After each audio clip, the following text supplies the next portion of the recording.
Sahabat Fresh Juice, sesaat lagi kita akan mendengarkan Fresh Juice Jumat 23 Februari 2024 bersama Pastor Yandi Buntoro CDD dari Medan. Selamat mendengarkan.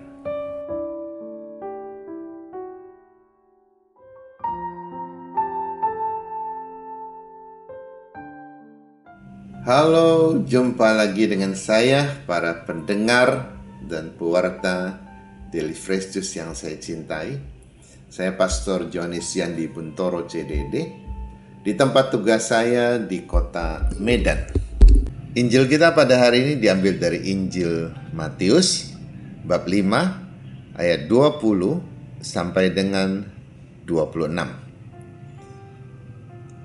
Dalam khotbah di bukit, Yesus bersabda, "Jika hidup keagamaanmu tidak lebih benar daripada hidup keagamaan ahli-ahli Taurat dan orang Farisi, sesungguhnya kamu tidak akan masuk ke dalam kerajaan surga. Kamu telah mendengar yang difirmankan kepada nenek moyang kita, jangan membunuh. Siapa yang membunuh harus dihukum. Tetapi aku berkata kepadamu, setiap orang yang marah terhadap saudaranya harus dihukum. Siapa yang berkata kepada saudaranya kafir harus dihadapkan ke mahkamah agama. Dan siapa yang berkata jahil harus diserahkan ke dalam neraka yang menyala-nyala. Sebab itu, jika engkau mempersembahkan persembahanmu di atas mezbah, dan engkau teringat akan sesuatu yang ada dalam hati saudaramu terhadap engkau, tinggalkanlah persembahanmu di depan mezbah itu, dan pergilah berdamai dahulu dengan saudaramu, lalu kembali untuk mempersembahkan persembahanmu itu. Segeralah berdamai dengan lawanmu, selama engkau bersama-sama dengan dia di tengah jalan, supaya lawanmu itu jangan menyerahkan engkau kepada hakim, dan hakim itu menyerahkan engkau kepada pembantunya, dan engkau dilemparkan ke dalam penjara. Aku berkata kepadamu, sesungguhnya engkau tidak akan keluar dari sana sebelum engkau membayar hutangmu sampai lunas." Demikianlah sabda Tuhan. Hari ini Yesus kembali mengingatkan kepada kita betapa seriusnya apa yang keluar dari mulut kita.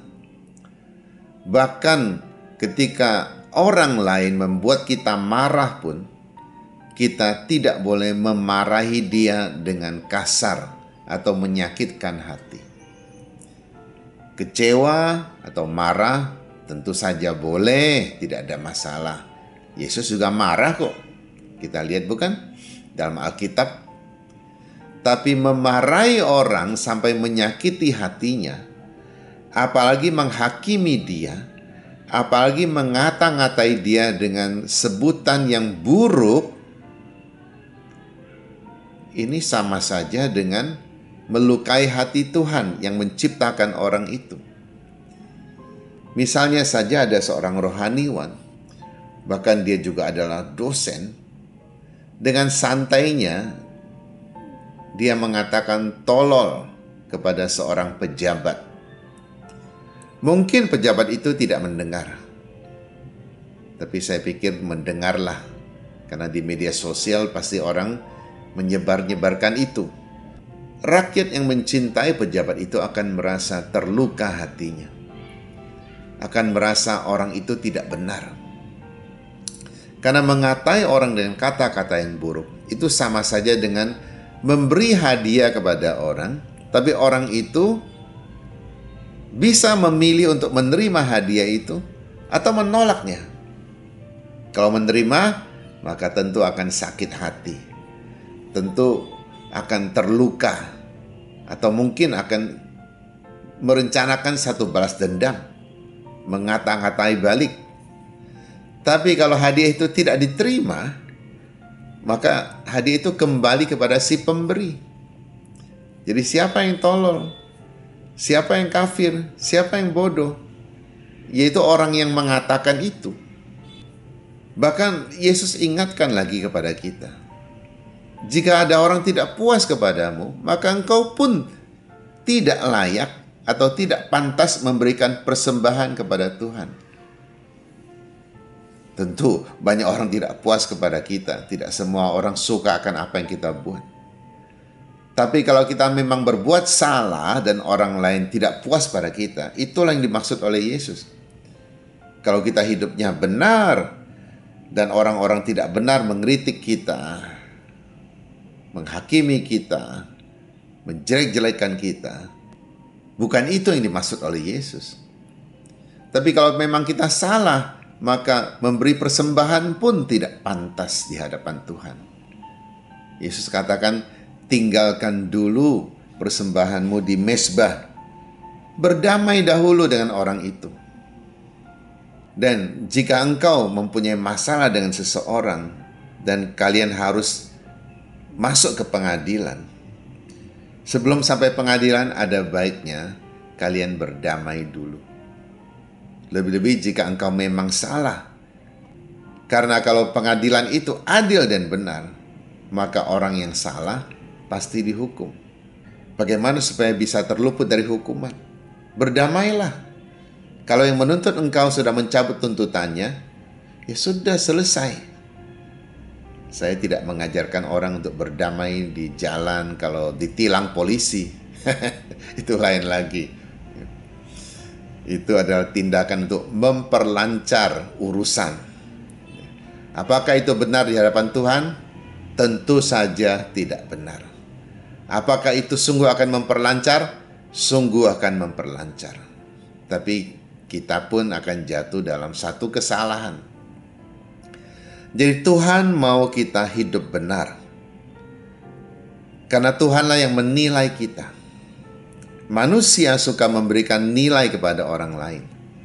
Tapi nilai dari Tuhan adalah sejak awal adalah nilai penuh. Tuhan menciptakan setiap orang dengan hati yang sempurna. Tetapi karena berbuat salah, maka kesempurnaan itu berkurang. Nilai kita berkurang, tapi masih lumayan banyak. Beda dengan manusia yang memberikan nilai kepada orang mulai dari nol. Kalau orang yang dia nilai kurang berprestasi, maka nilainya rendah. Kalau berprestasi, nilainya tinggi.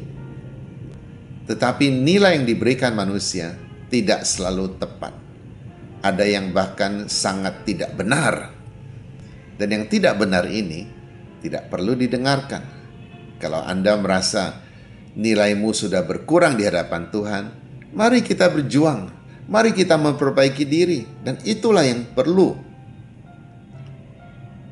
Dalam masa prapaskah ini, kalau memang kita mempunyai banyak kebiasaan buruk, mari kita ubah. Mari kita belajar menjadi orang yang kembali baik seperti dulu. Mari kita kembali kepada nilai sempurna yang Tuhan berikan pada kita. Mari gunakan kesempatan untuk bertobat, menerima sakramen tobat, dan juga sungguh-sungguh memperbaiki diri. Mampu mengubah satu atau dua kebiasaan buruk saja dalam masa prapaskah ini, itu sudah sangat bagus, sudah sangat berhasil. Dan Tuhan senang kepada orang yang berusaha, daripada kepada orang yang mengatakan, percumalah ngaku dosa, nanti saya buat lagi. Ini sama saja dengan belum menyesali dosa, itu sudah merencanakan mau buat lagi. Atau sudah yakin nanti akan buat lagi. Percayalah pada Tuhan. Ketika kita menyerahkan diri kepadanya, Tuhan akan membantu kita dengan rahmat-Nya. Kecuali kita menolak rahmat Tuhan. Setiap kali ada godaan, kita dengan santai mengatakan, nanti akan ngaku dosa lagi. Nanti ada kesempatan lagi. Itulah godaan dari si iblis yang selalu mengatakan, nanti masih ada waktu. Sampai akhirnya kita lupa waktu dan kita dipanggil balik secara tiba-tiba. Semoga Tuhan membantu kita untuk selalu menilai diri sendiri, memperbaiki diri, dan hindarilah menilai orang lain, terutama menyebutkan kata-kata yang buruk atau memberikan sikap yang buruk kepada orang yang kita nilai buruk. Tidak perlulah kita menghakimi, karena Tuhanlah hakim itu sendiri. Semoga masa Prapaskah ini dapat kita jalani dengan sukacita dan kita kembali menjadi orang yang benar di hadapan Tuhan, sama seperti pada awal mulanya. Amin. Mari kita menerima berkat Tuhan. Tuhan bersamamu.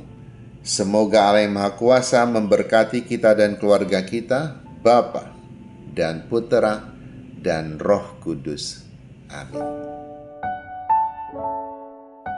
Sahabat Fresh Juice, kita baru saja mendengarkan Fresh Juice Jumat 23 Februari 2024. Terima kasih kepada Pastor Yandi Buntoro untuk renungannya pada hari ini. Sampai berjumpa kembali dalam Fresh Juice edisi selanjutnya. Tetap semangat, jaga kesehatan, dan salam Fresh Juice.